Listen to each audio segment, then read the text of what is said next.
നാരായണ.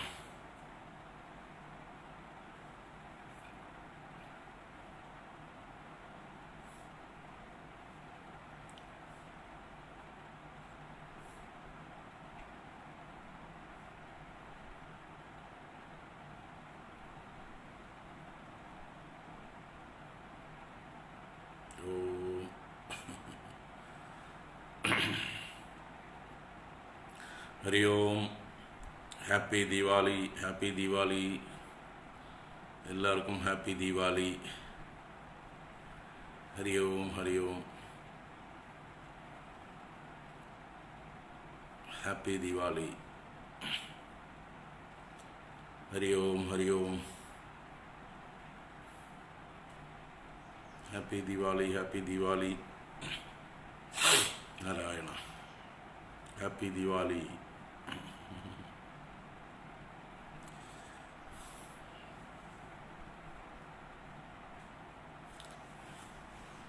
എല്ലാവർക്കും ഹാപ്പി ദീപാവലി.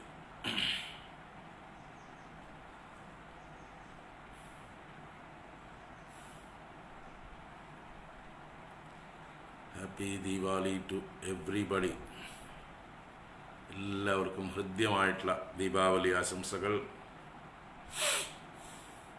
എല്ലാവർക്കും ശുഭദിന ആശംസകൾ. ഹരി ഓം. ഹരി ഓം. ഹരി ഓം.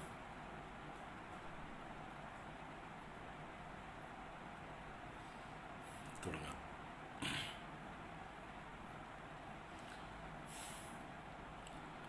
ഓം ശ്രീ ഗണേശായ നമഃ. ഓം ശ്രീ സരസ്വത്यै നമഃ. ഓം ശ്രീ ഗുരുഭ്യോ നമഃ. ഓം.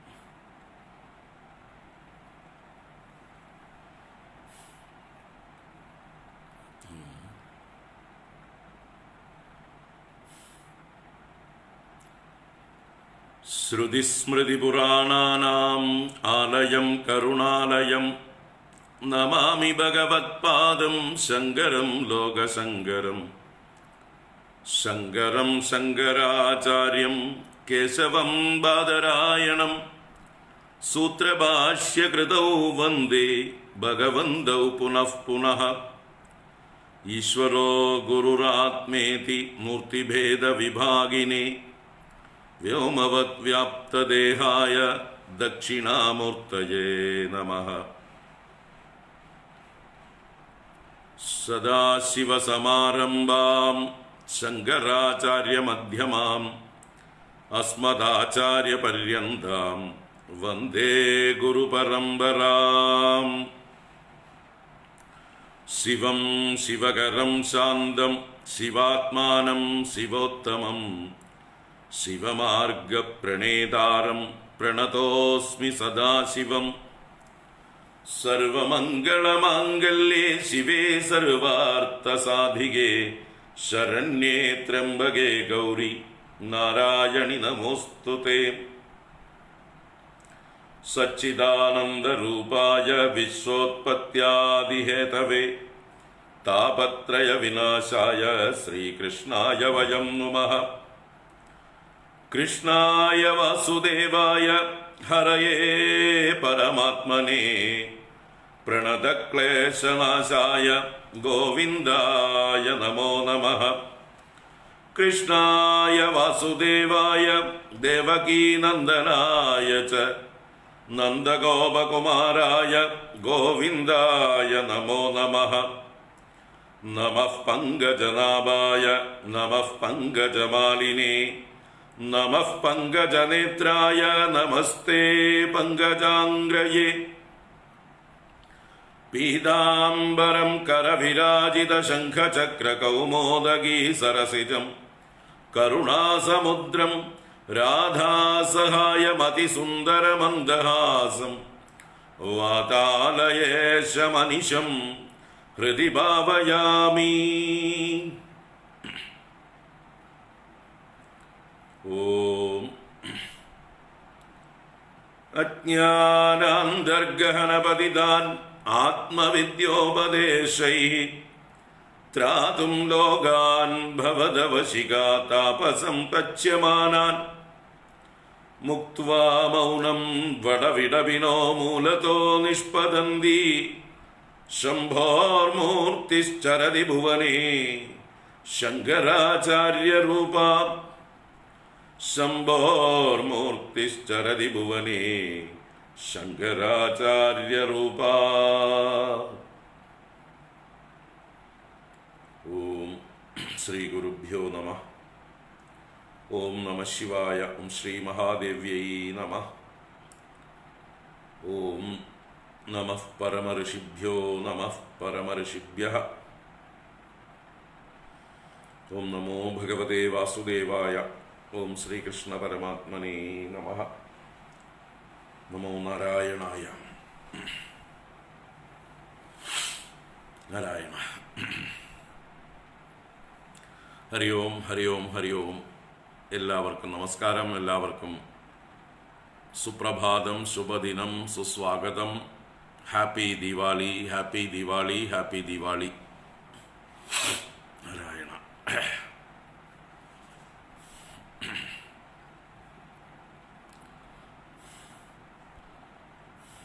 എല്ലാവർക്കും ആനന്ദത്തിൻ്റെ ദീപാവലി ആവട്ടെ.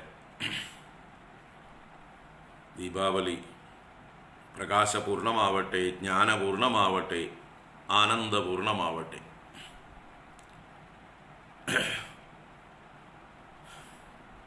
എല്ലാവർക്കും വീണ്ടും വീണ്ടും ആശംസിക്കുന്നു.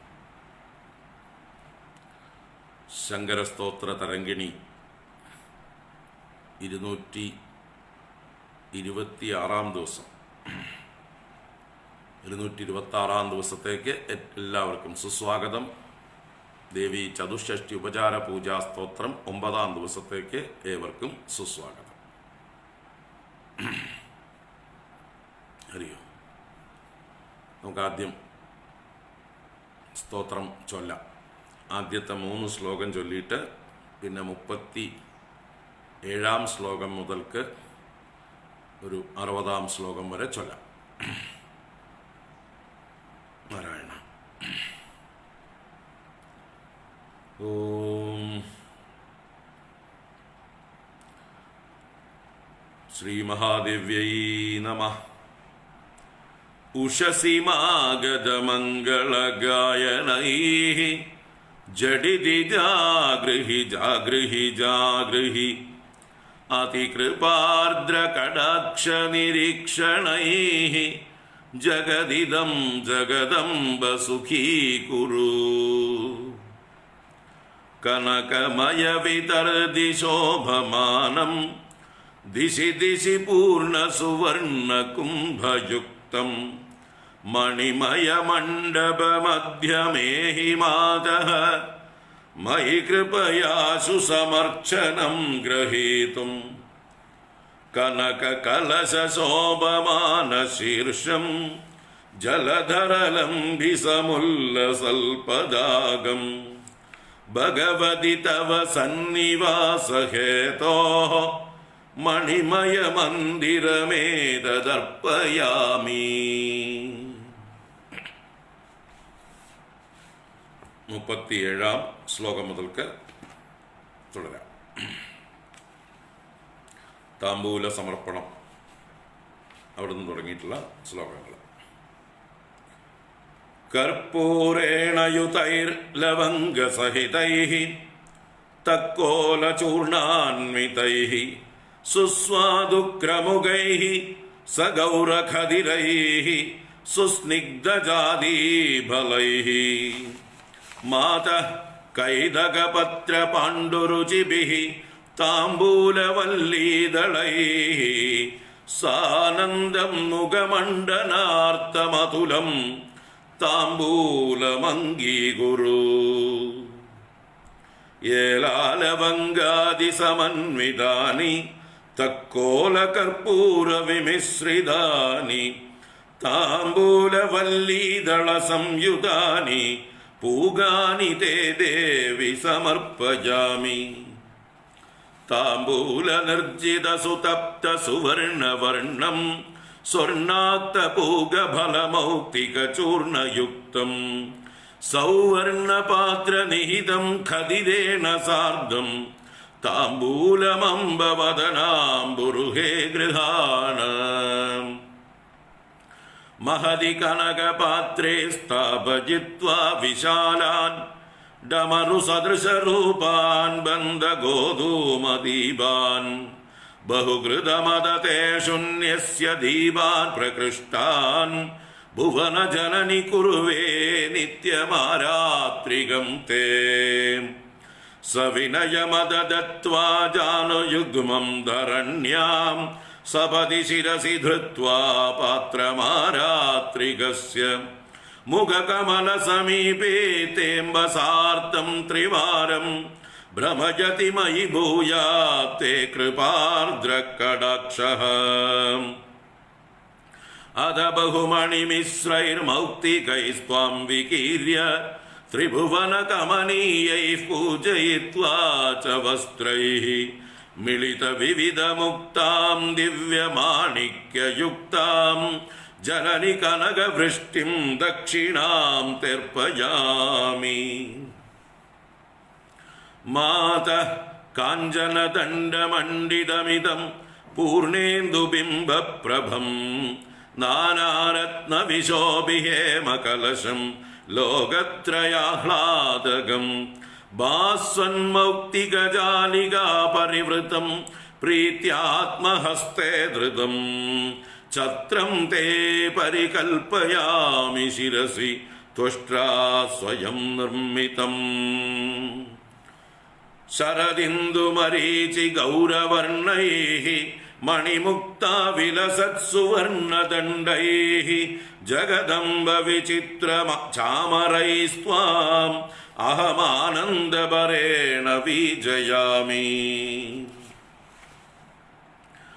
മാർത്താണ്ഡമണ്ഡലനിഭോ ജഗദംബയോയം ഭക്ത്യാ മയാ മണിമയോ മുകുരോർപ്പിതസ്തേ പൂർണേന്ദുബിംബരുചിരം വദനം സ്വകീയം അസ്മിൻ വിലോകയ വിലോല വിലോചനേ ത്വം ഇന്ദ്രാദയോ നതിനതൈർമകുടപ്രദീപൈഃ നീരാജയന്തി സതതം തവ പാദപീഠം തസ്മാദഹം തവ സമസ്തശരീരമേതദ് നീരാജയാമി ജഗദംബ സഹസ്രദീപൈഃ പ്രിയഗതിരതിതുംഗോ രത്നപല്ലാണയുക്തഃ കനകമയ വിഭൂഷ സ്നിഗ്ധഗംഭീരഘോഷഃ ഭഗവതി കലിതോയം വാഹനാർത്ഥം മയാ തേ തുരഗസദസമേതോ വായുവേഗസ്തുരംഗഃ മധുകരവൃതകുംഭന്യസ്തസിന്ദൂരരേണുഃ കനകകലിതഗണ്ഡാ കിങ്കിണീ ശോഭികണ്ഠഃ ശ്രവണയുഗളചഞ്ചാമരോ മേഘതുല്യോ ജനനി തവ മുദേ സ്യാത്മത്തമാതംഗയേഷഃ ദ്രുതതരതുരഗൈർവിരാജമാനം മണിമയചക്രചതുഷ്ടയേന യുക്തം കനകമയമമും വിതാനവന്ദം ഭഗവതി തേ രഥം സമർപ്പയാമി ഹയഗജരഥപത്തിശോഭമാനം ദിശി ദിശി ദുന്ദുഭിമേഘനാദയുക്തം അതിബഹുചതുരംഗസൈന്യമേതത് ഭഗവതി ഭക്തിഭരേണ തേർപ്പയാമി. നല്ലതുവരെയാണ് എടുത്തത്. ഇനി തുടർന്നൊരു 10 ശ്ലോകങ്ങൾ നോക്കാം. ഇതുവരെ നോക്കാം. 61 വരെ നോക്കാം.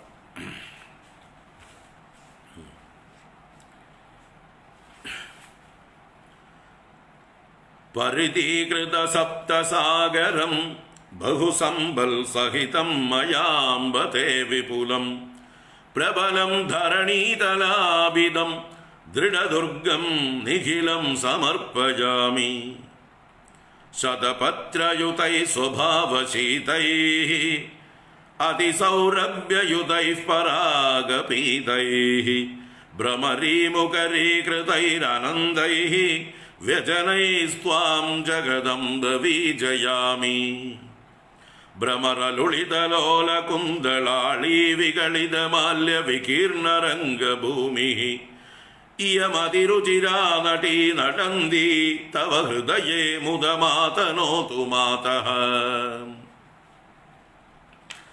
മുഖനയന വിലാസലോലവേണി വിലസിത നിർജിതലോല ഭൃംഗമാലാഃ യുവജന സുഖകാരി ചാരുലീലാഃ ഭഗവതി തേ പുരതോ നടന്തി ബാലാഃ ഭ്രമദളികുലതുല്യാലോലധമ്മില്ലഭാരാഃ സ്മിതമുഖകമലോദ്യ ദിവ്യലാവണ്യപൂരാഃ അനുപമിത സുവേഷാ വാരയോഷാ നടന്തി പരഭൃത കളകണ്ഡ്യോ ദേവി ദൈന്യം ദുനോതു ഡമരുഡിണ്ടിമജർജര ജല്ലരി മൃദുരവദ്രഗടദ്രഗടാദയഃ ജഡിതി ജാംഗൃത ജാംഗൃത ജാംഗൃതൈഃ ബഹുദയം ഹൃദയം സുഖയന്തു തേ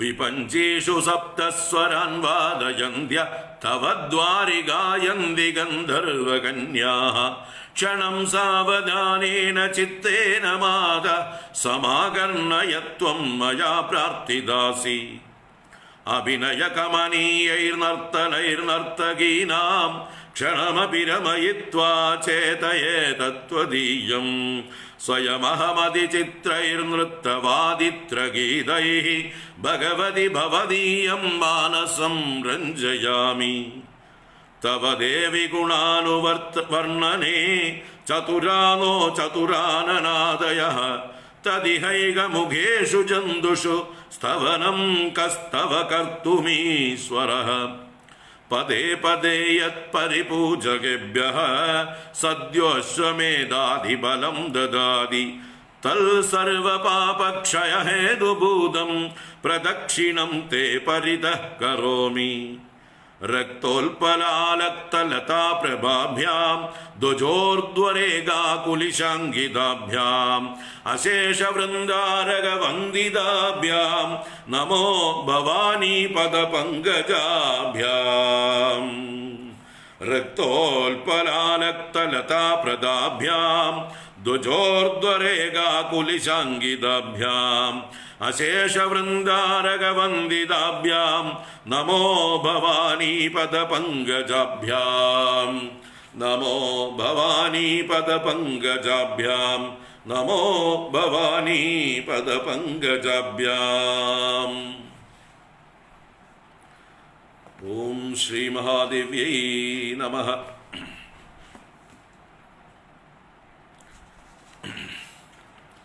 ഹരി ഓം ഹരി ഓം ഹരി ഓം. എല്ലാവർക്കും ഒരിക്കൽ കൂടെ നമസ്കാരം, സ്വാഗതം, ശുഭദിനം, ദീപാവലി ആശംസകൾ. വൈകി വന്നവർക്കൊക്കെ വീണ്ടും വീണ്ടും ദീപാവലി ആശംസകൾ. എല്ലാ നന്മകളും ഉണ്ടാവട്ടെ എന്ന് പ്രാർത്ഥിക്കുന്നു.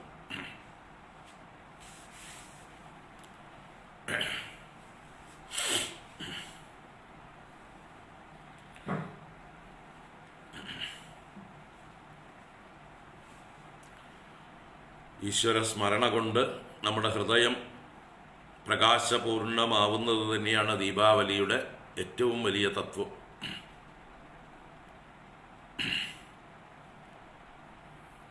ഈശ്വര സ്മരണ തന്നെയാണ് നമ്മുടെ ഉള്ളിലുള്ള പ്രകാശം. ബാക്കി ലോകത്തെക്കുറിച്ചിട്ടുള്ള എല്ലാ ചിന്തയും ഇരുട്ടിലേക്കുള്ള വഴിയാണ്. ആ ഇരുട്ടിൽ നിന്ന് നമ്മളെ പ്രകാശത്തിലേക്ക് നയിക്കട്ടെ. അതാണ് പ്രാർത്ഥന. തമസോമാ ജ്യോതിർഗമയ. തമസിൽ നിന്ന് എന്നെ ജ്യോതിസിലേക്ക് നയിച്ചാലും. അപ്പോൾ ഈ അന്ധകാരപൂർണമായ ഈ സംസാര സാഗരത്തിൽ നിന്ന് ആത്മസ്വരൂപമായിട്ടുള്ള ഭഗവത് പദത്തിലേക്ക്, വൈകുണ്ഠത്തിലേക്ക്, കൈലാസത്തിലേക്ക്, ശ്രീപുരത്തിലേക്ക് നമ്മെ നടത്തുന്നത് തന്നെയാണ്, നമ്മെ നയിക്കുന്നത് തന്നെയാണ് ദീപാവലിയുടെ ഏറ്റവും വലിയ സാർത്ഥകമായിട്ടുള്ള തത്വം.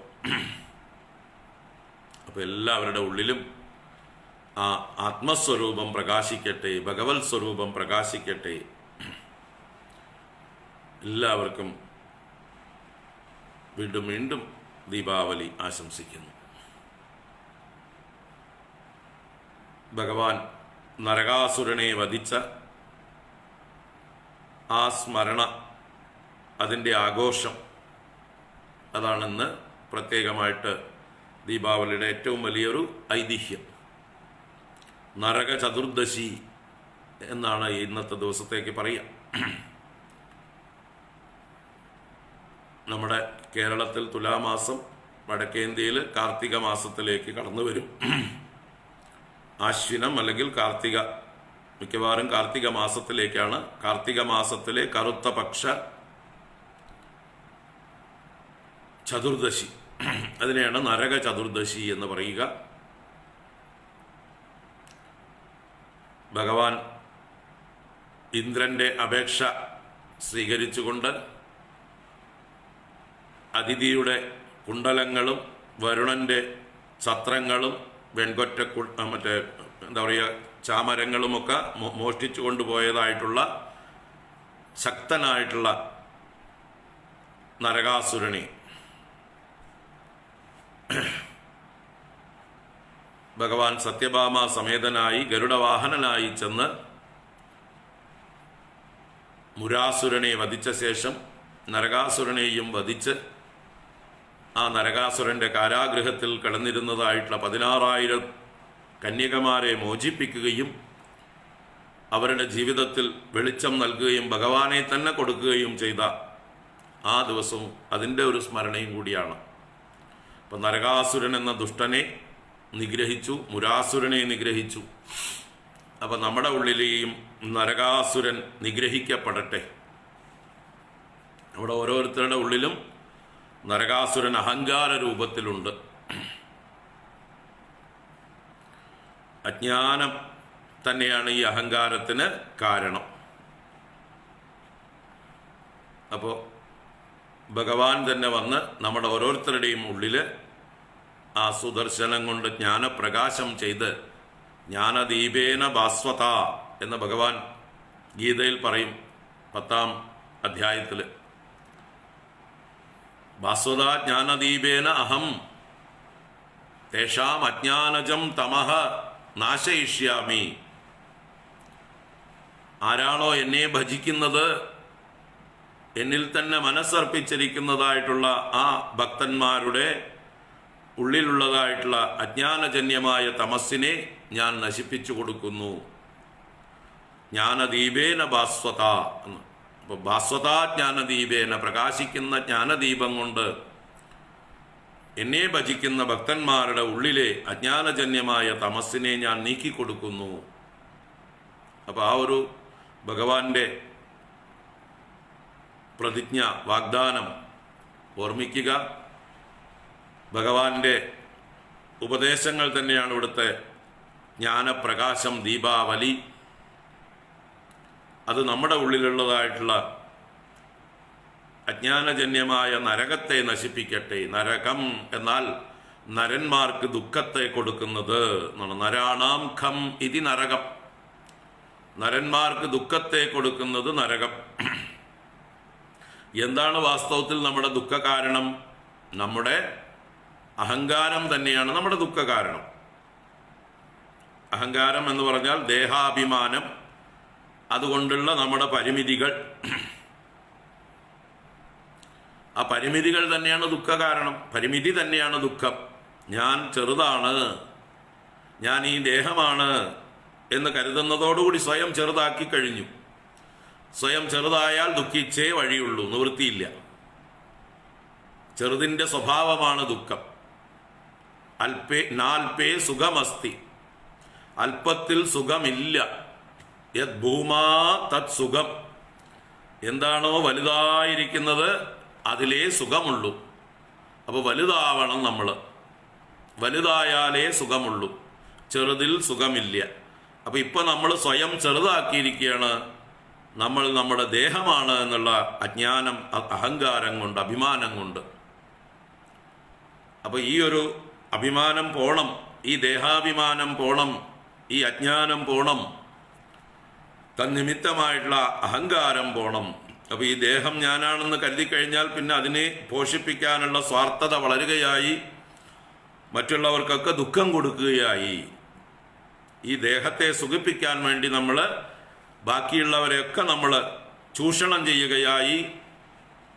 ഏത് രീതിയിലും നമ്മൾക്ക് വഴങ്ങിത്തരാത്തവരെ നമ്മൾ മറ്റ് രീതികളിൽ നമ്മൾ ബലം ഉപയോഗിച്ചോ മറ്റു പല മാർഗങ്ങൾ ഉപയോഗിച്ചോ പീഡിപ്പിക്കുന്നു. അപ്പം അതിനൊക്കെ കാരണം നമുക്കും മറ്റുള്ളവർക്കും ദുഃഖം കൊടുക്കുന്നത് നമ്മുടെ അജ്ഞാനം തന്നെയാണ്. നമ്മുടെ ആരാന്ന് ഉള്ള അറിവില്ലായ്മയാണ്, നമ്മുടെ യഥാർത്ഥ വലുപ്പത്തെക്കുറിച്ചിട്ടുള്ള അറിവില്ലായ്മയാണ്. അപ്പോൾ ഈ അജ്ഞാനം നീക്കി നമ്മുടെ ഉള്ളിലെ ആത്മപ്രകാശം തന്ന് ആത്മസ്വരൂപത്തെ പ്രകാശിപ്പിച്ച് ഭഗവത് പ്രാപ്തി നേടിത്തരുന്ന ദിവസമാകട്ടെ. എങ്ങനെയാണോ ആ 16,000 കന്യകമാർക്ക് ഭഗവാനെ നാഥനായി ലഭിച്ചത്, അതുപോലെ ഓരോ ജീവന്മാരും ഇവിടെ 16,000 എന്ന് പറഞ്ഞാൽ നമ്മളൊക്കെ തന്നെയാണ്. ഓരോ ജീവന്മാർക്കും ആ ഭഗവാനെ നാഥനായി ലഭിക്കട്ടെ. അഹങ്കാരമാകുന്ന നരകനെ വധിച്ച് ആ ശരീരമാകുന്ന ശോണിതപുരമാകുന്ന കോട്ടയിൽ നിന്ന് നമ്മളെ മോചിപ്പിച്ച്, അല്ലേ, ശോണിതപുരം എന്നാണ് നരകാസുരന്റെ കോട്ടയുടെ പേര്. എന്താ ശോണിതപുരം എന്ന് പറഞ്ഞാൽ ഈ ശരീരം തന്നെയാണ് ശോണിതപുരം. ശോണിതം എന്നാൽ രക്തം എന്ന് തന്നെയാണ്. അപ്പൊ രക്തം കൊണ്ട് നിർമ്മിച്ച എന്ന് പറഞ്ഞാൽ സപ്തധാതുക്കളെ കൊണ്ട് നിർമ്മിച്ച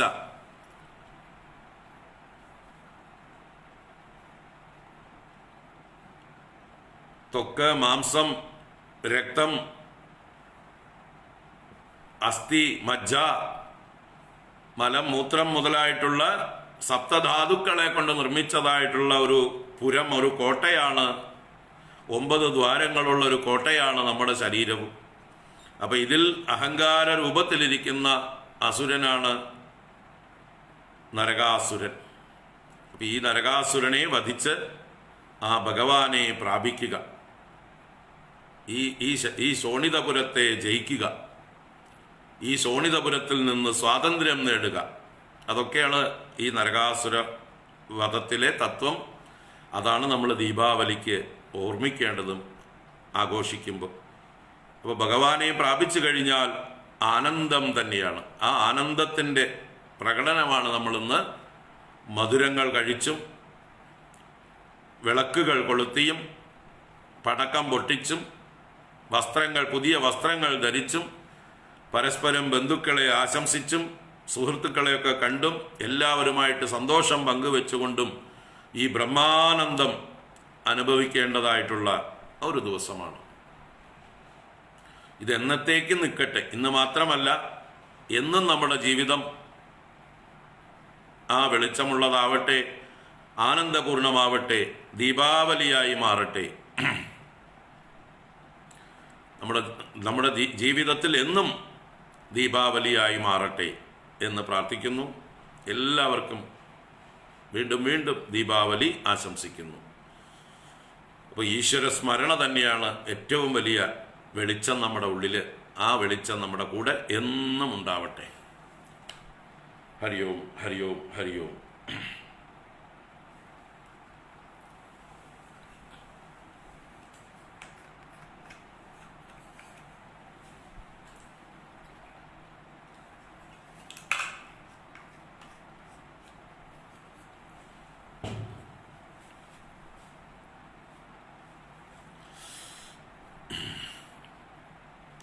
ഭഗവാൻ രാവണവധം കഴിഞ്ഞ് അയോധ്യയിലേക്ക് മടങ്ങിയെത്തിയതിൻ്റെ ആഘോഷവും കൂടിയാണ് ദീപാവലി, ഒരു സ്മരണ. നമ്മുടെ ഭഗവാന്റെ ജന്മഭൂമിയായ അയോധ്യ പൂർണ്ണമായി ഭഗവാന്റെ ക്ഷേത്രം പണിയാനായിക്കൊണ്ട് വിട്ടുകിട്ടിയിട്ട് ആദ്യ വർഷം എന്താ പറയുക, ഏകദേശം 500 വർഷങ്ങളോളമായി അന്യാധീനപ്പെട്ട് കിടന്നിരുന്നതായിട്ടുള്ള ആ ഭഗവാന്റെ ജന്മഭൂമി തിരിച്ചു കിട്ടി. അവിടെ ഇന്നലെ തുടങ്ങിയിട്ടുണ്ട് ആഘോഷം. ഇന്നലെ 5 ലക്ഷത്തിൽ പരം ദീപങ്ങൾ കൊളുത്തിക്കൊണ്ട് ആഘോഷം ഗംഭീരമാക്കിയിട്ടുണ്ട്. നമ്മുടെ ഭാരതത്തിൻ്റെ സ്വാഭിമാനം വീണ്ടെടുത്തതായിട്ടുള്ള ആ ഒരു ദിവസം കൂടി എന്ന് വേണമെങ്കിൽ പറയാം. അനേക വർഷങ്ങൾക്ക് ശേഷം ഭഗവാന്റെ ജന്മഭൂമിയിൽ, രാമജന്മഭൂമിയിൽ ദീപാവലി ആഘോഷിക്കാൻ, ഭഗവാന്റെ മടങ്ങിവരവിൻ്റെ ഓർമ്മകൾ ആഘോഷിക്കാനായിക്കൊണ്ടുള്ള അവസരം ലഭിച്ചിരിക്കുകയാണ്. ഇന്നലെ അയോധ്യയിൽ ഗംഭീര ആഘോഷങ്ങളാണ്. ഇന്നലെയും ഇന്നും നാളെയും ഒക്കെ ഉണ്ടാവും. എന്തായാലും നമുക്കും ഇവിടെ ഇരുന്നു കൊണ്ട് അതിൽ മനസ്സുകൊണ്ട് എല്ലാവർക്കും പങ്കുചേരാം, സന്തോഷിക്കാം. നല്ല ആത്മാഭിമാനമുള്ളവരായി, ദേശാഭിമാനമുള്ളവരായി, സനാതനധർമ്മത്തിൽ അഭിമാനിക്കുന്നവരായി നമുക്ക് സന്തോഷമായിട്ടിരിക്കാം. ഈ സനാതനധർമ്മം നിലനിന്നാലേ ലോകത്തിന് സ്വൈരം ഉണ്ടാവുകയുള്ളൂ, ലോകത്തിൽ സമാധാനമുണ്ടാവുകയുള്ളൂ. അപ്പോൾ ഭാരതത്തിൻ്റെ ലോകത്തിലേക്കുള്ളതായിട്ടുള്ള വിളക്കാണ് ഈ സനാതനധർമ്മം. അതെന്നും വിജയിച്ചരുളട്ടെ, കൊടികെട്ടി പറക്കട്ടെ. അതിനും നമുക്ക് പ്രാർത്ഥിക്കാം. നമുക്ക് ദേവി ചതുഷ്ഷഷ്ടി ഉപചാര പൂജയിലേക്ക് വരാം. ഇന്നലെ താമ്പൂല സമർപ്പണം കഴിഞ്ഞതിന് ശേഷം നീരാജനം, ആരതി വിസ്തരിച്ച് കണ്ടു, ദക്ഷിണ കണ്ടു. അതിനുശേഷം ഛത്രം അഥവാ കുട, ചാമരം, ദർപ്പണം അഥവാ കണ്ണാടി, പിന്നൊരു സഹസ്രദീപം, പിന്നെ അശ്വം, ഗജം, രഥം, ചതുരംഗ സൈന്യം. ഇതെല്ലാം ഭഗവതിക്ക് രാജകീയമായിട്ടുള്ള ഉപചാരങ്ങളായി സമർപ്പിച്ചത് നമ്മൾ വിസ്തരിച്ച് കണ്ടു. അശ്വം, ഗജം, രഥം, ചതുരംഗ സൈന്യം. ഇതാണ് ഇന്നലെ പ്രധാനമായിട്ട് അവസാനം കണ്ടതായിട്ടുള്ള ശ്ലോകങ്ങൾ ഓർമ്മിക്കുക. ഇനി നമുക്ക് എന്തൊക്കെയാണ് പൂജയുടെ അംഗങ്ങളായിട്ട് സമർപ്പിക്കാനുള്ളത് എന്നാണെങ്കിൽ 51ാമത്തെ ശ്ലോകത്തിൽ ഭൂമി സമർപ്പണമാണ്. അപ്പോൾ നമുക്ക് അവനവൻ്റെ കഴിവിനനുസരിച്ച് ദേവിക്ക് ഭൂമി സമർപ്പിക്കാം. ഇപ്പം നമ്മുടെ കയ്യിൽ ഇല്ലെങ്കിലും നമുക്ക് സങ്കല്പിച്ച് സമർപ്പിക്കാം. ഈ ഭൂമി മുഴുവൻ, ഈ മൊത്തത്തിലുള്ള ഭൂമി മുഴുവൻ അമ്മയ്ക്ക് ഞാൻ സമർപ്പിക്കുന്നു എന്ന് പറഞ്ഞ് സമർപ്പിക്കാം. അങ്ങനെ നമ്മൾ ഭൂമി സമർപ്പിക്കുമ്പോൾ തീർച്ചയായിട്ടും അമ്മയുടെ അനുഗ്രഹം കൊണ്ട് സമർപ്പിക്കാനുള്ള ഭൂമി ഭാവിയിൽ നമുക്ക് ഉണ്ടാകും. അത് കഴിഞ്ഞ് പിന്നെയും ദേവിക്ക് വ്യജനം കൊണ്ട് വീശിക്കൊടുക്കുന്നതാണ് 52ാമത്തെ ശ്ലോകം. പിന്നെ 3 ശ്ലോകങ്ങളെ കൊണ്ട് നൃത്തം സമർപ്പയാമി എന്ന് പറഞ്ഞ് ഗംഭീരമായിട്ടുള്ള നൃത്തത്തിൻ്റെ അവതരണമാണ്. അത് കഴിഞ്ഞ് വാദ്യം, അത് കഴിഞ്ഞ് ഗീതം, പിന്നെയും ഒന്നിച്ച് ഞാൻ സമർപ്പിക്കുന്നു എൻ്റെ വകയായിട്ട് നൃത്തവാദ്യ ഗീതങ്ങൾ എന്ന് പറഞ്ഞ് സ്വയം ഞാൻ തന്നെ നൃത്തം ചെയ്യുന്നു, ഞാൻ തന്നെ വാദ്യം ഘോഷിക്കുന്നു, ഞാൻ തന്നെ ഗീതം പാടുന്നു. അതിനുശേഷം സ്തുതി, പിന്നെ പ്രദക്ഷിണം, നമസ്കാരം. അതുവരെയൊക്കെയാണ് ഇപ്പോൾ വായിച്ചത്.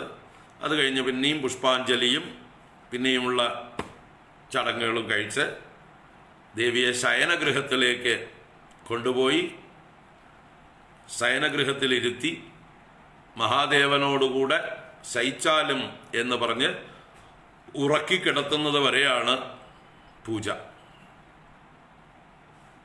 അപ്പോൾ അത് ഇന്നും നാളെയൊക്കെ ആയിട്ട് നമുക്ക് കാണാം. അപ്പോൾ 51ാമത്തെ ശ്ലോകം ഭൂമി സമർപ്പണം. പരിധീകൃത സപ്തസാഗരം ബഹുസമ്പൽ സഹിതം മയാംബത്തെ വിപുലം പ്രബലം ധരണീതലാഭിതം ദൃഢദുർഗം നിഖിലം സമർപ്പയാമി. പരിധീകൃത സപ്തസാഗരം ബഹുസമ്പൽ സഹിതം മയാംബത്തെ വിപുലം പ്രബലം ധരണീതലാഭിതം ദൃഢദുർഗം നിഖിലം സമർപ്പയാമി.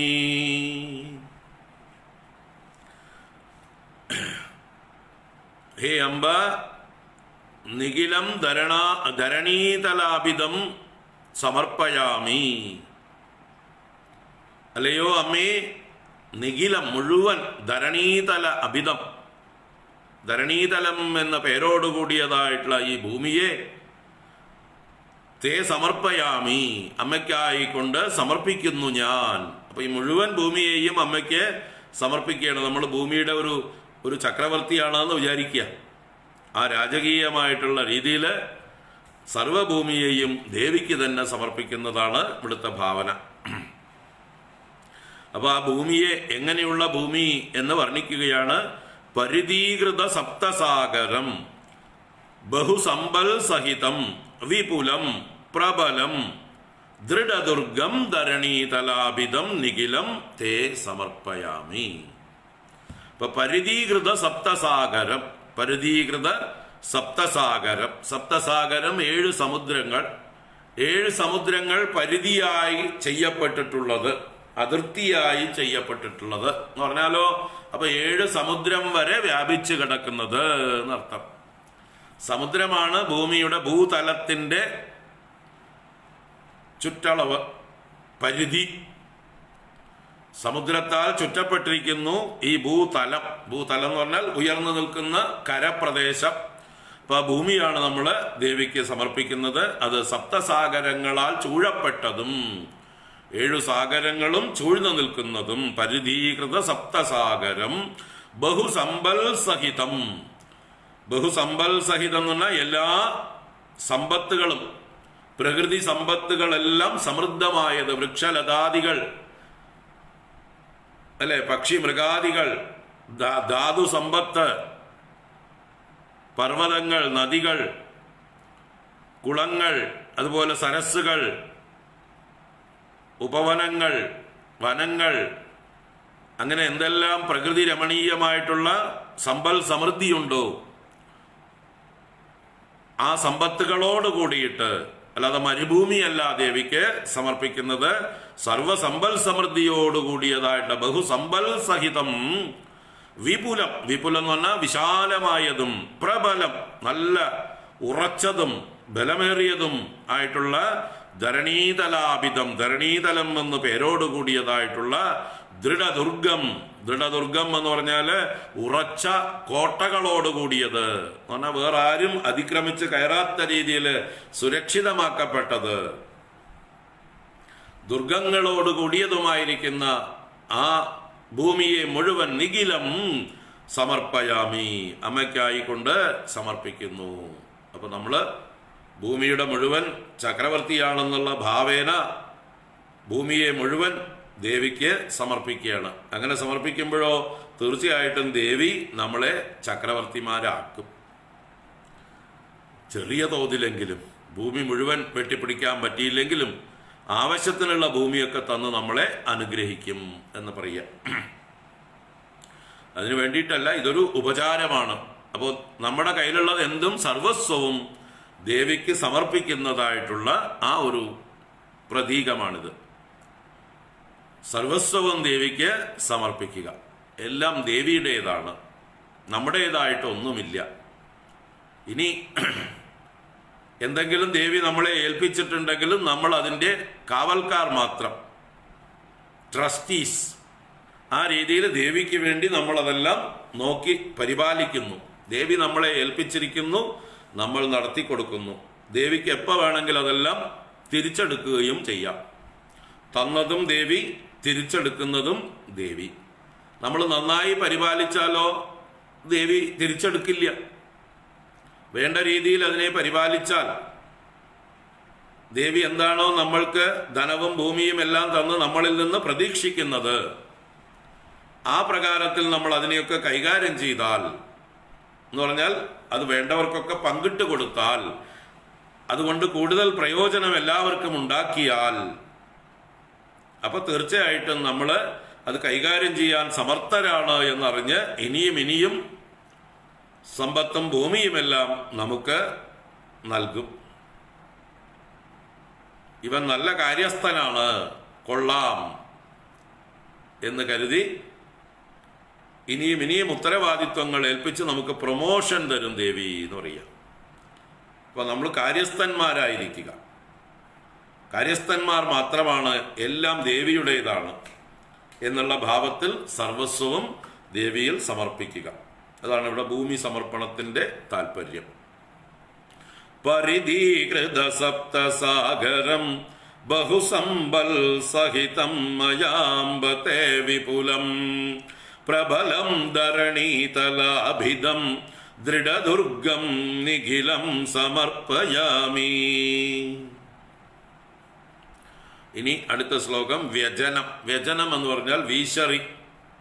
അപ്പൊ ദേവിയെ വീശറി കൊണ്ട് വീശുകയാണ്. എങ്ങനെയുള്ള വീശറി? അതിമനോഹരമായിട്ടുള്ള സുഗന്ധപൂർണമായിട്ടുള്ള വീശറിയാണ്. നോക്കാം. ശതപത്രയുതൈ സ്വഭാവശീതൈ അതിസൗരഭ്യയുതൈ പരാഗപീതൈ ഭ്രമരീമുഖരീകൃതൈരനന്ദൈ വ്യജനൈസ്ത്വാം ജഗദംബ വിജയാമി. ശതപത്രയുതൈ സ്വഭാവശീതൈ അതിസൗരഭ്യയുതൈ പരാഗപീതൈ ഭ്രമരീമുഖരീകൃതൈരനന്ദൈ വ്യജനൈസ്ത്വാം ജഗദംബ വിജയാമി. ഹേ ജഗദംബ, ത്വാം വ്യജനൈഹി വിജയാമി.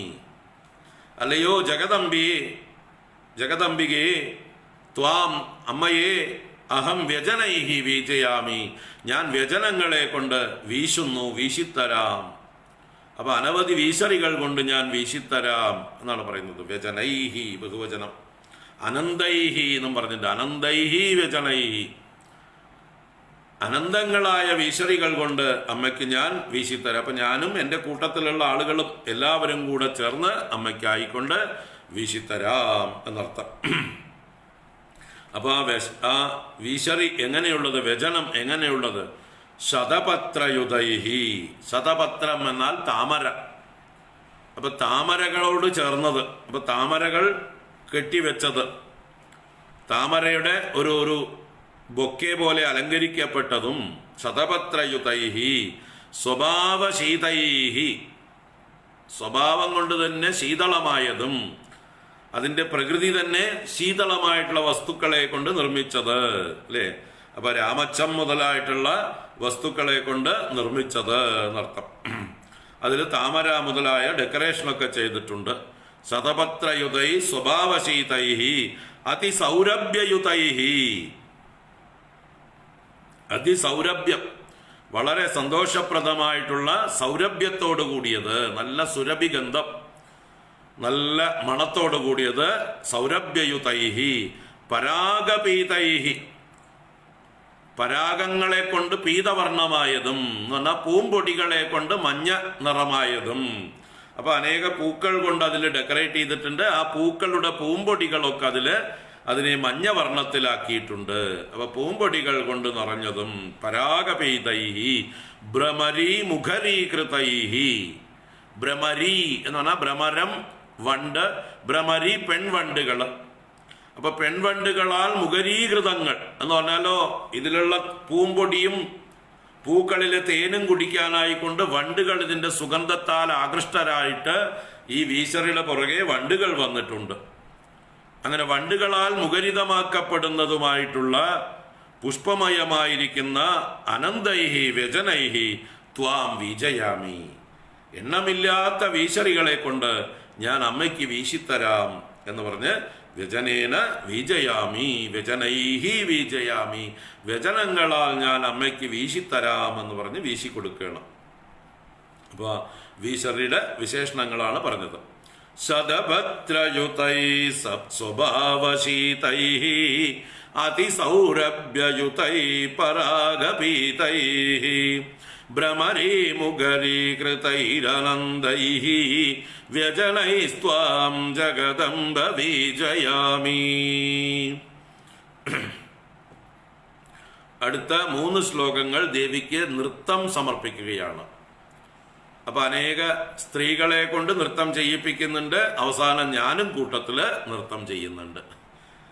ഭ്രമരലുളിതലോല കുന്തളാളി വികളിത മാല്യ വികീർണ രംഗഭൂമി യമതിരുചിരാ നടീ നടന്തി തവ ഹൃദയേ മുദമാതനോതു മാതഃ. ഭ്രമരലുളിതലോല കുന്തളാളി വികളിത മാല്യ വികീർണ രംഗഭൂമി യമതിരുചിരാ നടീ നടന്തി തവ ഹൃദയേ മുദമാതനോതു മാതഃ. അപ്പോ യം അതിരുചിരാ നടീ നടന്തി, ഇവിടെ ആദ്യം നടീ എന്ന ഏകവചനം പറഞ്ഞു. അതിസുന്ദരിയായിട്ട് അതിരുചിരാ നടി, അതിരുചിരയായ, രുചിര എന്നാൽ നല്ല ശോഭയുള്ള കാന്തിയുള്ള സുന്ദരിയായ നടി, നടനം ചെയ്യുന്നവളെയാണ് നടി എന്ന് പറയുന്നത്. അപ്പൊ നർത്തകി നടന്തി, ഇവിടെ നടന്തി നർത്തനം ചെയ്യുന്നവളായിരിക്കുന്നു. അതുകൊണ്ട് തവ ഹൃദയേ, ഹേ മാതാ മുദം ആതനോതു, അമ്മയുടെ ഹൃദയത്തിൽ മോദത്തെ വർദ്ധിപ്പിക്കട്ടെ, സന്തോഷത്തെ വൃദ്ധി പ്രാപിപ്പിക്കട്ടെ, സന്തോഷം നൽകട്ടെ. അപ്പൊ ഞാൻ സമർപ്പിച്ചിരിക്കുകയാണ് ഈ നൃത്തം അമ്മയ്ക്കായിക്കൊണ്ട്. ഞാനൊരു നർത്തകിയെ, നല്ല നർത്തകിയെ, ലോകൈക നർത്തകിയെ കൊണ്ടുവന്ന് അമ്മയുടെ മുമ്പിൽ ഇതാ നൃത്തം ചെയ്യിപ്പിക്കുന്നു. അമ്മ സന്തോഷിച്ചാലും. അപ്പൊ ഇതിന്റെയൊക്കെ പ്രതീകമായിട്ടാണ് നമ്മൾ ഉത്സവങ്ങളിൽ, ക്ഷേത്രങ്ങളിൽ ഇതുപോലെയുള്ളതായിട്ടുള്ള കലാപരിപാടികളൊക്കെ നടത്തുന്നത്. സംഗീത കച്ചേരികൾ, വാദ്യ പരിപാടികൾ, അല്ലെ, പഞ്ചവാദ്യം, തായമ്പക, അതുപോലെയുള്ളതായിട്ടുള്ള നാദസ്വരം മുതലായിട്ടുള്ള വാദ്യങ്ങൾ, ഓരോ വാദ്യങ്ങളിലും നമ്മുടെ ക്ഷേത്ര കലകളിലുള്ളതായിട്ടുള്ള വാദ്യങ്ങൾ, അല്ലാതെ എന്താ പറയുക, ബാൻഡ് വാദ്യങ്ങളൊക്കെ പുറത്തുനിന്ന് വന്നതാണ്. ആയിക്കോട്ടെ, അതിലും കലയുണ്ട്, സംഗീതമുണ്ട്, അതുകൊണ്ട് നമുക്ക് അംഗീകരിക്കാം. അതുപോലെ എന്തൊക്കെയോ വടക്കേ ഇന്ത്യയിൽ നിന്നൊക്കെ വന്നിട്ടുള്ളതായിട്ട് ചില, എന്താ അതിൻ്റെ പേര്, ഭയങ്കരങ്ങളായിട്ടുള്ള ശബ്ദം ഉണ്ടാക്കുന്ന ഭേരികൾ, ശിങ്കാരി മേളമൊക്കെ ഇപ്പം ഈ അടുത്ത കാലത്തുണ്ടായതാണ്. അവരും ജീവിച്ചു പോട്ടെ, അതും കല തന്നെയാണ്, പോട്ടെ. ചെണ്ടവാദ്യത്തിൻ്റെ ഒരു പ്രാകൃത രൂപമാണ് ശിങ്കാരി മേളം. ചെണ്ടവാദ്യം എന്നുള്ളത് വളരെ അഡ്വാൻസ്ഡ് ആയിട്ടുള്ള ഒരു ക്ലാസിക്കൽ സംഗീതത്തിന്റെ ആവിഷ്കാരമാണ്. അത് വളരെ അഡ്വാൻസ്ഡ് ആണ്. മറ്റേ യഥാർത്ഥ ചെണ്ടയും തായമ്പകയും പാണ്ടിമേളവും ഒക്കെ അതിൻ്റെതായിട്ടുള്ള ക്ലാസിക്കലായിട്ടുള്ള കലകളാണ്. അതിൻ്റെ ഏറ്റവും ഒരു പ്രാകൃതമായിട്ടുള്ള രൂപമാണ് ഇപ്പോഴത്തെ കുട്ടികൾ എളുപ്പത്തിൽ പഠിച്ചെടുത്ത് പല വേഷങ്ങളും കെട്ടി കളിച്ചുകൊണ്ട് കൊട്ടുന്നതായിട്ടുള്ള ഈ ശിങ്കാരിമേളം എന്ന് പറഞ്ഞത്. ശരി, ആയിക്കോട്ടെ, അതുമൊക്കെ പ്രോത്സാഹിപ്പിക്കാം, സന്തോഷിക്കട്ടെ. അവരെ കൊണ്ടാവുന്നത് പോലെ. അവർക്ക് കൂടുതൽ ഡീറ്റെയിൽ ആയിട്ട് പഠിക്കാനൊന്നും ക്ഷമയില്ല, അതിനുള്ള ശ്രദ്ധയുമില്ല. കുറച്ച് കാര്യങ്ങൾ പഠിച്ച് വരുമാനത്തിനായിക്കൊണ്ടും അവരുടെ സന്തോഷത്തിനായിക്കൊണ്ടും അവർ അവതരിപ്പിക്കുന്നു. ആയിക്കോട്ടെ, അതും നമുക്ക് അനുവദിച്ചു കൊടുക്കാം. അപ്പൊ അങ്ങനെയൊക്കെ ഉള്ളതായിട്ടുള്ള വാദ്യഘോഷങ്ങളും നൃത്തങ്ങളും, അത് സഭ്യമായിട്ടുള്ള ക്ലാസിക്കലായിട്ടുള്ളതും അത് പ്രാദേശികമായിട്ടുള്ളതും ഒക്കെ ആവാം. ഇപ്പൊ നമ്മുടെ നാടൻ കലകളുണ്ട്, അല്ലെ? അപ്പോൾ അത് ക്ലാസിക്കൽ എന്ന് പറയാൻ പറ്റില്ല. ഇപ്പൊ പാലക്കാടിനെ സംബന്ധിച്ച് പാലക്കാടിൻ്റെതായിട്ടുള്ള ചില തനതായിട്ടുള്ള കണ്യാർകളി, കുമ്മാട്ടിക്കളി, പൊറാട്ടം കളി, അതുപോലെയുള്ളതായിട്ടുള്ള പല കളികളുണ്ട്. അതൊക്കെ നമ്മുടെ ക്ഷേത്ര കലകളായിട്ട് ക്ഷേത്രങ്ങളിൽ സമർപ്പിക്കപ്പെടുന്നു വിശേഷങ്ങളിൽ. അതൊക്കെ നല്ലത് തന്നെ എന്ന് പറയും. ഓരോരുത്തരും അവരവരെ കൊണ്ടാവുന്ന പോലെ സമർപ്പിക്കുന്നു. നാസിക് ഡോൾ നാസിക് ഡോൾ എന്ന് പറഞ്ഞിട്ട് ഭയങ്കര ഒരു സാധനമുണ്ട്. അത് നാസിക് എന്ന് വന്നതാണ്. നാസിക് എന്ന് പറഞ്ഞാൽ വടക്കേ ഇന്ത്യ, മറ്റേ മഹാരാഷ്ട്ര, വടക്കേ ഇന്ത്യയിലൊക്കെ ഉണ്ട് ഈ നാസിക് ഡോള്.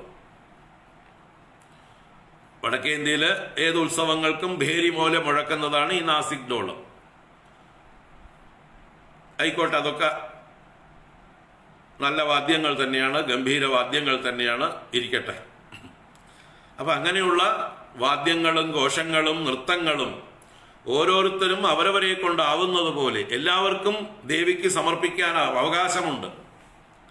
അപ്പൊ അതുകൊണ്ടാണ് എല്ലാവർക്കും അവസരം കൊടുക്കുന്നത്, ഓരോരുത്തരും അവരവരുടേതായിട്ടുള്ള കലാപരിപാടികൾ അവതരിപ്പിക്കാനായിക്കൊണ്ട്. അപ്പൊ അതിൻ്റെ അർത്ഥം സിനിമാറ്റിക് ഡാൻസും മിമിക്രിയും എന്താ പറയുക, പിന്നെ ഡിസ്കോ ഡാൻസും ഒന്നും വേണമെന്നില്ല. അതൊക്കെ പുറത്തുനിന്ന് വന്നിട്ടുള്ള പലതിലും അസഭ്യം കലർന്നതായിട്ടുള്ളതാണ്. സഭ്യം അല്ല, സംസ്കാരം കുറഞ്ഞതായിട്ടുള്ള കാര്യങ്ങളാണ്. അപ്പം അതിനെയൊക്കെ നമുക്ക് വേണമെങ്കിൽ ഒഴിവാക്കാം.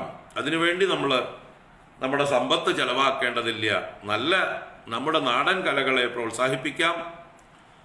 അതുപോലെ ക്ലാസിക്കലായിട്ടുള്ള കലകളെ, ക്ഷേത്രകലകളെ ഒക്കെ പ്രോത്സാഹിപ്പിക്കാം. അങ്ങനെയുള്ള നർത്തകരെയും അങ്ങനെയുള്ള വാദ്യഘോഷങ്ങളെയും സംഗീതജ്ഞരെയും ഒക്കെ കൊണ്ടുവന്ന് ദേവിയുടെ മുമ്പിൽ അവരവരുടേതായിട്ടുള്ള കലകളെ അവതരിപ്പിക്കാനായിക്കൊണ്ട് നമുക്ക് സ്പോൺസർ ചെയ്യാം. അതാണ് ഇവിടെ ചെയ്തിരിക്കുന്നത്.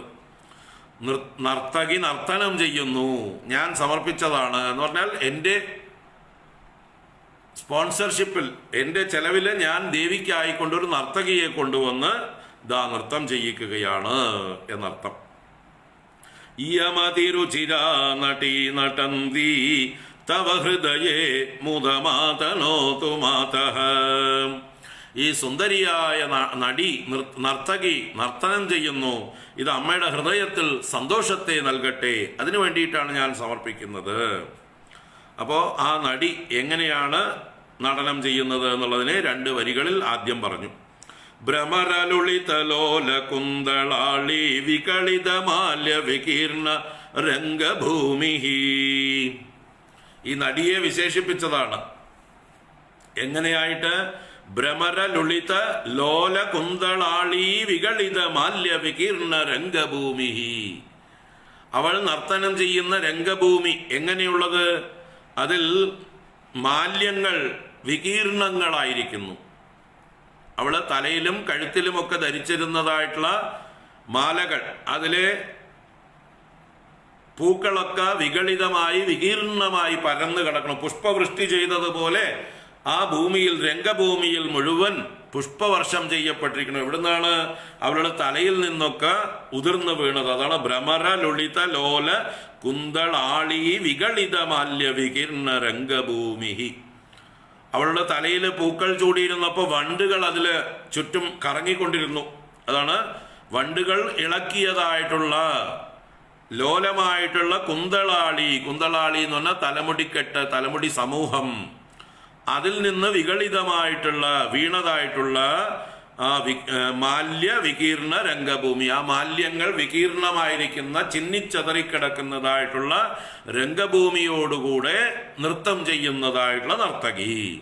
അപ്പൊ ഈ നർത്തകി ആ രംഗഭൂമിയിലാണ് നർത്തനം ചെയ്യുന്നത് എന്ന് പറഞ്ഞാല് അവള് നന്നായിട്ട് നർത്തനം ചെയ്യുന്നുണ്ട്. അവളുടെ തലയിലുണ്ടായിരുന്ന പൂക്കളൊക്കെ തലയിൽ നിന്ന് ഉതിർന്ന് താഴെ പുഷ്പവൃഷ്ടിയായി വീണ് കിടക്കുന്നു.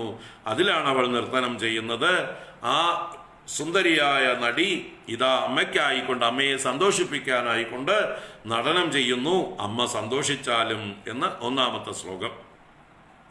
ഭ്രമരലുളിതലോല കുന്തളാളി വികളിത മാല്യ വികീർണ രംഗഭൂമി യമതിരുചിരാ നടി നടന്തി തവ ഹൃദയേ മുദമാതനോതു മാതഃ. അടുത്ത 2 ശ്ലോകങ്ങളും നൃത്തം തന്നെയാണ്.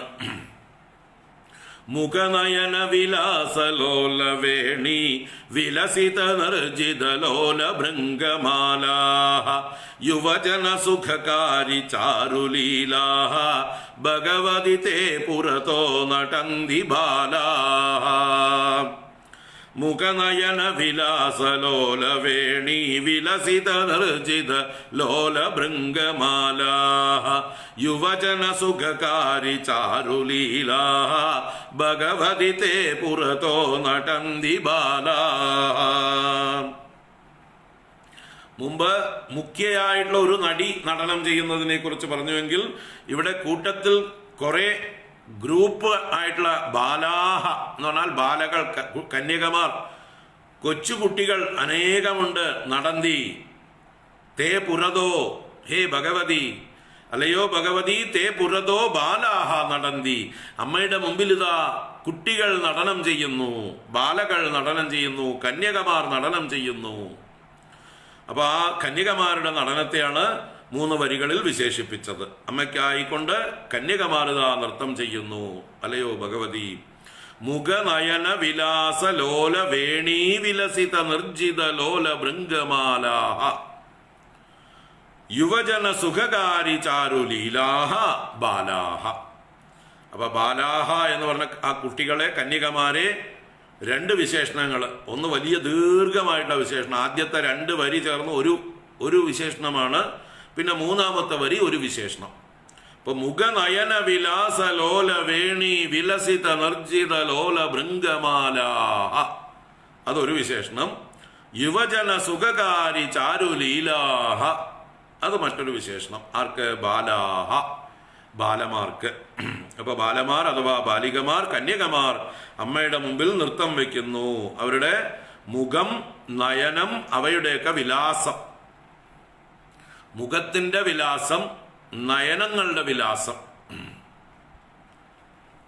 അപ്പൊ കുട്ടികൾ കളിക്കുമ്പോൾ നമ്മള് ഈ തമിഴ്നാട്ടിലൊക്കെ കരകാട്ടം ഉണ്ട്. പാലക്കാടൊക്കെ ഈ മാരിയമ്മൻ പൂജയോടനുബന്ധിച്ച് കരകാട്ടം കളിയുണ്ട് അല്ലേ? തലയിൽ കുംഭം വെച്ചുകൊണ്ട് കുട്ടികളാണ് മിക്കവാറും അതിൽ ട്രെയിൻഡ് ആയിട്ടുള്ള കളിക്കാരായിട്ട് കളിക്കുക. അപ്പൊ അവരുടെ മുഖവും കണ്ണും ഒക്കെ നല്ല ചേഷ്ടകളായിരിക്കും കാണാൻ. അതിനാണ് അവിടെ മുഖനയന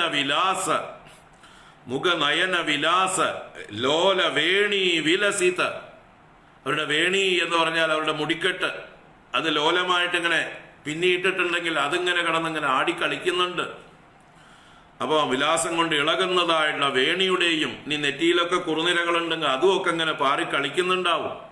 അങ്ങനെ ഇളകുന്ന വേണിയുടെ ആ ഭംഗി കൊണ്ട് ലോല വേണി വിലസിത നിർജിത ലോല ഭൃംഗമാലാഹ, ആ വേണിയുടെ ഭംഗി കൊണ്ട്, ആ കാർക്കൂന്തലിന്റെ ഭംഗി കൊണ്ട് വണ്ടിൻ നിരയെ, ഭൃംഗമാലയെ നിർജിതം ജയിച്ചിരിക്കുന്നു. അപ്പൊ വണ്ടിന്റെ നിരകളേക്കാൾ ഭംഗിയുള്ളതായിട്ടുള്ള വേണി വിലാസം കൊണ്ട് നിർത്താം. അപ്പൊ വണ്ടുകളും ഒപ്പം പാറിക്കളിക്കുന്നുണ്ട്. ഇവരുടെ തലമുടിയിലൊക്കെ ഉള്ളതായിട്ടുള്ള സുഗന്ധത്തെ, പുഷ്പങ്ങളെ നുകരാനായി കൊണ്ടുവന്നിരിക്കുന്ന വണ്ടുകള്. പക്ഷെ ഇവരുടെ ചലനത്തിനനുസരിച്ച് വണ്ടുകളും പാറിക്കളിക്കുന്നു. തലമുടി ഇങ്ങനെ പാറിക്കളിക്കുമ്പോൾ അതിനനുസരിച്ച് വണ്ടുകൾ. അപ്പൊ ആർക്കാ ഭംഗി കൂടുതൽ എന്ന് നോക്കുമ്പോ ഭൃംഗങ്ങളെക്കാൾ ഭംഗിയാണ് ഇവരുടെ വേണീ വിലാസത്തിന് എന്നാണ് ഇവിടെ പറയുന്നത്. അതാണ് വിലസിത നിർജിത ലോല ഭൃംഗമാലാഹ. ആ ഭൃംഗമാലകളെ നന്നായി നിർജിതമായിരിക്കുന്നു, നിതരാം ജിതം, നന്നായി ജയിച്ചിരിക്കുന്നു. അപ്പൊ അതിമനോഹരമായിട്ടുള്ള വേണീ വിലാസത്തോടുകൂടെയും മുഖവിലാസത്തോടെയും നയനവിലാസത്തോടെയും ഇപ്പൊ പലതരം ശൃംഗാരാദി ചേഷ്ടകളെ അഭിനയിച്ചുകൊണ്ട് ഈ സുന്ദരിമാരായിട്ടുള്ള കന്യകമാർ ദേവിയുടെ മുമ്പിൽ നൃത്തം വയ്ക്കുന്നു. അത് കാണുമ്പോഴോ കാണുന്ന യുവജനങ്ങൾക്ക് സുഖകാരി. അതാണ് യുവജന സുഖകാരി ചാരുലീല. യുവജനങ്ങൾക്ക് സുഖം നൽകുന്ന മനോഹരമായ ലീലകളോടുകൂടെ ഈ ബാലികമാർ നൃത്തം വയ്ക്കുന്നു. അപ്പോ ഇങ്ങനെയുള്ള നൃത്തങ്ങളൊക്കെ സമർപ്പിക്കുമ്പോൾ അത് കാണാൻ ധാരാളം യുവജനങ്ങളും വന്നു ചേരും അല്ലേ? ആ യുവജനങ്ങൾക്ക് സുഖം, സന്തോഷം നൽകുന്നതാണ് ഈ നൃത്തങ്ങൾ, ബാലികമാരുടെ നൃത്തങ്ങൾ. അങ്ങനെ ഉത്സവങ്ങളായിട്ട് ദേവിക്ക് സമർപ്പിക്കുമ്പോൾ എല്ലാവരും വന്ന് ആഘോഷമായി സന്തോഷമായി അതിൽ പങ്കുചേരുകയാണ്, എല്ലാവരെയും സന്തോഷിപ്പിക്കുന്നു. അപ്പോൾ അതാണ് അതിൻ്റെ ക്ഷേത്രങ്ങളിലൊക്കെ ഉത്സവങ്ങളോടനുബന്ധിച്ച് നൃത്തങ്ങളൊക്കെ അവതരിപ്പിക്കുമ്പോൾ എല്ലാവരെയും സന്തോഷിപ്പിക്കുന്നു അതിലൂടെ. വളരെ മനോഹരം. മുഖനയന വിലാസലോല വേണി വിലസിത നിർജിത ലോല ഭൃംഗമാല യുവജന സുഖകാരി ചാരുലീലാ ഭഗവതി തേ പുരതോ നടന്തി ബാലാ. അമ്മയുടെ മുമ്പിൽ കന്യകമാർ നടനം ചെയ്യുന്നു, കാണൂ അമ്മേ, സന്തോഷിക്കൂ എന്നാണ് താല്പര്യം. അപ്പൊ ആദിശങ്കരാചാര്യരുടെ കാലത്തെ ഇങ്ങനെയുള്ള ക്ഷേത്രകലകളിൽ എന്താ പറയുക, ക്ഷേത്രോത്സവങ്ങളോടനുബന്ധിച്ച് നർത്തകികളൊക്കെ നൃത്തം ചെയ്യുന്ന ലീലകളുണ്ട്. എല്ലാ കാലത്തും ഉണ്ട്, രാജാക്കന്മാരുടെ കാലത്തേ ഉണ്ട്. വാരനർത്തകിമാർ എന്ന് പറയുന്ന അല്ലേ ക്ഷേത്രങ്ങൾക്കായിക്കൊണ്ട് ദേവദാസിമാർ മുതലായിട്ടുള്ള നർത്തകിമാർ എപ്പോഴും ഉള്ള കാലം തന്നെയായിരുന്നു ഇവിടെ. അപ്പോൾ എല്ലാവർക്കും അവരവരുടേതായിട്ടുള്ള കലാപരിപാടികൾ പ്രകടിപ്പിക്കാനും അവരവരുടേതായിട്ടുള്ള ഉപജീവനത്തിനുള്ള മാർഗവുമായിട്ട് ഇങ്ങനെ ക്ഷേത്രകലകളെ പോഷിപ്പിച്ചിരുന്നു നമ്മുടെ ദേശം, രാജാക്കന്മാരും പ്രഭുക്കന്മാരുമെല്ലാം. അടുത്ത ശ്ലോകവും നൃത്തം തന്നെയാണ്. ഭ്രമദളികുല തുല്യാലോലധം മില്ലഭാരാഃ സ്മിതമുഖ കമലോദ്യ ദിവ്യലാവണ്യപൂരാഃ അനുപമിത സുവേഷ വാരയോഷാ നടന്തി പരഭൃത കളകണ്ഡ്യോ ദേവി ദൈന്യം ദുനോതു. ഭ്രമദളികുല തുല്യാലോലധം മില്ലഭാരാഃ സ്മിതമുഖ കമലോദ്യൽ ദിവ്യലാവണ്യപൂരാഃ അനുപമിത സുവേഷ വാരയോഷാ നടന്തി പരഭൃത കളകണ്ഡ്യോ ദേവി ദൈന്യം ദുനോതു. അപ്പോ അനുപമിത സുവേഷാഹ വാരയോഷാഹ നടന്തി. വാരയോഷാഹ എന്ന് പറഞ്ഞാൽ വാരസ്ത്രീകൾ എന്ന് പറയും. പണ്ടത്തെ ദേവദാസികൾ എന്ന് പറഞ്ഞാൽ ക്ഷേത്രത്തിൽ നൃത്തം വയ്ക്കാൻ വേണ്ടി അതിനുവേണ്ടി പരിശീലനം ലഭിക്കപ്പെട്ടതായിട്ടുള്ള ആളുകൾ, അതിനുവേണ്ടി ജീവിതം സമർപ്പിക്കപ്പെട്ടതായിട്ടുള്ള ആളുകൾ, അവരെയൊക്കെയാണ് വാരയോഷകൾ എന്ന് പറയുന്നത്. യോഷ എന്ന് പറഞ്ഞാൽ സ്ത്രീ, വാരയോഷ വാരസ്ത്രീ അഥവാ ദേവദാസി സ്ത്രീകൾ എന്നർത്ഥം. അവര് അനുപമിത സുവേഷാഹ, ഉപമയില്ലാത്ത നല്ല വേഷങ്ങളോടുകൂടെ, സുന്ദരമായിട്ടുള്ള വേഷങ്ങളോടുകൂടെ നടന്തി. പരഭൃത കളകണ്ഡ്യോ എന്ന് പറഞ്ഞാൽ നല്ല ഉച്ചത്തിൽ മനോഹരമായ ശബ്ദത്തോടു കൂടിയിട്ട്, കളകണ്ഡ്യ എന്ന് പറഞ്ഞാൽ കണ്ടത്തിൽ കള ശബ്ദത്തോടുകൂടി, കളകള എന്നുള്ളതായിട്ടുള്ള അവ്യക്ത മധുരമായിട്ടുള്ള ശബ്ദങ്ങളോടുകൂടി പല മൂളിപ്പാട്ടുകളും പാടിക്കൊണ്ട് എന്നൊക്കെ അർത്ഥം. പരഭൃത കളകണ്ഡ്യോ, നന്നായി ധരിക്കപ്പെട്ടതായിട്ടുള്ള ശബ്ദത്തോടു കൂടിയതായിട്ടുള്ള മനോഹരമായ നൃത്തം ചെയ്യുന്നവരായ വാരയോഷികൾ നടനം ചെയ്യുന്നു. അല്ലയോ ദേവി ദൈന്യം ദുനോതു, ദേവി ഉത്സാഹത്തെ പ്രാപിച്ചാലും എന്നുകൂടെ അർത്ഥം. ദേവി സന്തോഷിച്ചാലും ഇനി ഞങ്ങൾക്കും സന്തോഷത്തെ നൽകിയാലും എന്നൊക്കെ താല്പര്യം. ദൈന്യം ദുനോതു, ദൈന്യത്തെ വെടിഞ്ഞാലും. അപ്പോ ആ സുന്ദരികളെ വർണ്ണിക്കുന്നതാണ് ആദ്യത്തെ രണ്ട് വരികളും. ഭ്രമദളികുല തുല്യാലോല ധമ്മില്ലഭാരാഹ ഒരു വിശേഷണം, സ്മിതമുഖ കമലോദ്യൽ ദിവ്യലാവണ്യപുരാഹ മറ്റൊരു വിശേഷണം. അങ്ങനെയുള്ള അനുപമിത സുവേഷാഹ മൂന്നാമത്തെ വിശേഷണം. വാരയോഷാഹ, അപ്പൊ വാരയോഷാഹ അവരാണ് ഇവിടുത്തെ നർത്തകികള്. അവരെ വിശേഷിപ്പിച്ചത് മൂന്ന് വിശേഷണങ്ങൾ. ഭ്രമദളികുല തുല്യ ആലോല ധമ്മില്ലഭാരാഹ, അല്ലെങ്കിൽ അതിനെ രണ്ടാക്കി പിരിക്കാൻ വേണമെങ്കിൽ വേണ്ട. ഭ്രമദളികുല തുല്യ ആലോല ധമ്മില്ലഭാരാഹ. ഭ്രമദളികുലം കറങ്ങുന്നതായുള്ള വണ്ടിൻ കൂട്ടം പോലെ അതിന് തുല്യമായിരിക്കുന്ന ആലോലമായിരിക്കുന്ന ചാഞ്ചാടിക്കൊണ്ടിരിക്കുന്ന ദമ്മില്ല ഭാരാഹ. ദമ്മില്ലം എന്ന് പറഞ്ഞാൽ കേശഭാരം, മുടിക്കെട്ട്, ആ കേശഭാരത്തോടു കൂടിയവർ. അപ്പോൾ വണ്ടിൻ കൂട്ടങ്ങൾ ചാഞ്ചാടുന്നത് പോലെ ഇളകിയാടിക്കൊണ്ടിരിക്കുന്ന കേശഭാരത്തോടു കൂടിയവരും. സ്മിതമുഖ കമലോദ്യ ദിവ്യ ലാവണ്യപൂരാഹ, അവരുടെ സ്മിതം എന്ന് പറഞ്ഞാൽ മന്ദസ്മിതത്തോടുകൂടിയ മുഖകമലം, മുഖമാകുന്ന താമര, അവരുടെ മുഖം പുഞ്ചിരി കൊണ്ട് താമര പോലെ വികസിച്ചിരിക്കുന്നു. അതിൽ നിന്ന് ഉദിച്ചുയരുന്ന ദിവ്യമായ ലാവണ്യപൂരം, സൗന്ദര്യപൂരം, കാന്തിപൂരം. അപ്പൊ അവരുടെ മനസ്സിലുള്ള സന്തോഷം അവരുടെ മുഖത്തിലൂടെ പ്രകടിപ്പിക്കുന്നു. അവരുടെ മുഖത്തിൽ നിന്ന് ആ കാന്തി പ്രസരണം ഉണ്ടായിക്കൊണ്ടിരിക്കുന്നു. അങ്ങനെയുള്ള ലാവണ്യപൂരത്തോടു കൂടിയവരായിട്ടുള്ള അനുപമിത സുവേഷാഹ, ഉപമയില്ലാത്ത മനോഹര വേഷങ്ങളോടുകൂടിയവരായ വാരയോഷാഹ നടന്തി. എങ്ങനെയായിട്ട്? പരഭൃത കളകണ്ഡ്യ, അതും കൂടി ഉണ്ട് നാലാമത്തെ വിശേഷണം. നല്ലതുപോലെ ഉച്ചത്തിൽ പാട്ടുപാടിക്കൊണ്ട്, കളകണ്ഠം എന്ന് പറഞ്ഞാൽ നല്ല മനോഹരമായി പാടിക്കൊണ്ട് വാരയോഷാഹ നടന്തി, ആ വാരയോഷിത്തുക്കൾ നടനം ചെയ്യുന്നു. അല്ലയോ ദേവി ദൈന്യം ദുനോതു, ദേവി ദൈന്യത്തെ വെടിഞ്ഞുകൊണ്ട് ഉത്സാഹത്തോടുകൂടി ഞങ്ങളെ സന്തോഷിപ്പിച്ചാലും. ഭ്രമദളികുല തുല്യാലോലധം മില്ലബാരാഹ സ്മിതമുഖ കമലോദ്യ ദിവ്യലാവണ്യപൂരാഹ അനുപമിത സുവേഷ വാരയോഷ നടന്തി പരഭൃതകള കണ്ട്യോ ദേവി ദൈന്യം ദുനോതു. ഇനി വാദ്യം, ഗീതം മുതലായതൊക്കെയാണ്. അത് നമുക്ക് നാളെ കാണാം. ഇന്നിപ്പോൾ സമയം വൈകി. 11 മണിക്ക് നാരായണീയമുണ്ട്. പഞ്ചമസ്കന്ധത്തിലെ ഋഷഭചരിതം. എല്ലാവരും വരിക. വൈകുന്നേരം ഗീതയും അല്പനേരമെങ്കിലും എടുക്കാം. ദീപാവലിയുടെ തിരക്കുകളുണ്ട്, നമുക്കുണ്ട്, നിങ്ങൾക്കുണ്ട്. എന്നാലും കുറച്ചു നേരം ഭഗവത്ഗീത ചിന്തിക്കാം. ഹരി ഓം. എല്ലാവർക്കും ഒരിക്കൽ കൂടെ സന്തോഷപൂർണമായിട്ടുള്ള, ആനന്ദപൂർണമായിട്ടുള്ള ദീപാവലി ആശംസിക്കുന്നു. ഹരി ഓം, ഹരി ഓം.